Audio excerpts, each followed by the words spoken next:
Voici Christelle. Elle a 16 ans et elle est en première STMG. Son truc, c'est la mode. Elle, c'est Donia. Elle a 17 ans et elle est en terminale S. Elle consacre beaucoup de temps à sa passion, les mangas. Lui, c'est Ali. Il est en terminale ES. À côté, voilà Baptiste, il est en première L. Et ils sont amis, mais aussi voisins. Ali aide souvent Baptiste à faire ses devoirs d'histoire. En dehors des cours, ils aiment jouer ensemble au basket et suivent les matchs de la NBA. Christelle a fait le choix de la filière technologique. Au moment de choisir sa série, elle s'est battue pour convaincre ses profs et ses parents de la laisser aller en STMG. Elle sait déjà que plus tard, elle veut créer sa propre marque d'accessoires de mode. Elle a passé des heures à s'améliorer en regardant des tutoriels de stylisme. Ses copines adorent et lui passent déjà ses premières commandes. En STMG, elle pourra étudier le management ou le marketing, des matières qui lui seront utiles pour avancer dès maintenant sur son projet. Elle se dit « Pourquoi se contenter de rêver quand on peut réaliser son ambition ?» Pour mûrir son idée, elle a contacté des anciens de son lycée grâce à son prof principal. À cette occasion, elle a rencontré Eli. Il était dans la même situation que Christelle il y a 4 ans. Il a eu le bac STMG avec mention. Aujourd'hui, il trace sa route. Il a parlé d'un incubateur qui aide les étudiants à monter leur boîte. Christelle s'y voit déjà.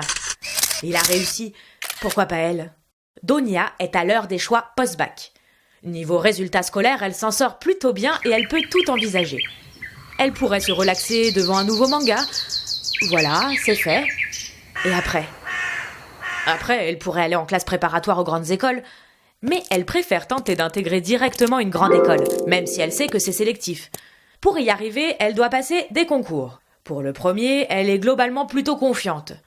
Sauf peut-être en langue où ça s'est moins bien passé. Les résultats de la première école tombent, elle n'est pas admise. Donia va voir sa prof principale pour comprendre les raisons de sa note désastreuse. Et comme elle l'avait pressenti, elle était vraiment hors sujet dans l'épreuve d'anglais. Maintenant, Donia attend impatiemment les autres résultats. Et pour mettre toutes les chances de son côté dès aujourd'hui, elle se met à fond sur la préparation des oraux. Les mangas pourront bien attendre, il est d'ailleurs peut-être temps de voir autre chose. Alors ce week-end, dans sa ville, c'est sûr, elle se rendra à un débat sur la place des jeunes. Comme souvent, le dimanche après-midi, Ali et Baptiste vont jouer sur le terrain en bas de chez eux. Placardés à l'entrée du terrain, ils peuvent lire une affiche qui parle de projets urbains et de démarches participatives. Ils font alors une recherche internet pour en savoir plus. Ah non! Ils découvrent que la ville veut construire une crèche sur leur terrain de basket. Le site de la mairie précise que les habitants ont 3 mois pour donner leur avis sur ce projet.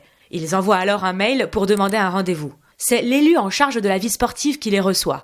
Il leur explique que la ville manque de crèches et que les habitants en réclament. Les 2 amis exposent leurs arguments. Ils n'ont rien contre les bébés, mais le terrain de basket est essentiel à la vie du quartier et il ne faut pas en priver les jeunes. La discussion est riche et animée. L'élu conclut. Si avant 3 mois vous arrivez à convaincre suffisamment d'habitants, la ville pourrait reconstruire le terrain juste à côté. C'est parti. Les garçons peuvent le faire. Ils auront toujours un terrain de basket. Christelle, Donia, Ali et Baptiste avancent dans leur vie de lycéens. Ils préparent leur avenir et prennent toute leur place dans la société. Ils ont des rêves, ils font leurs choix. Ils osent la confiance, l'ambition, la curiosité pour avancer. Oser. Et si ça marchait pour tous ?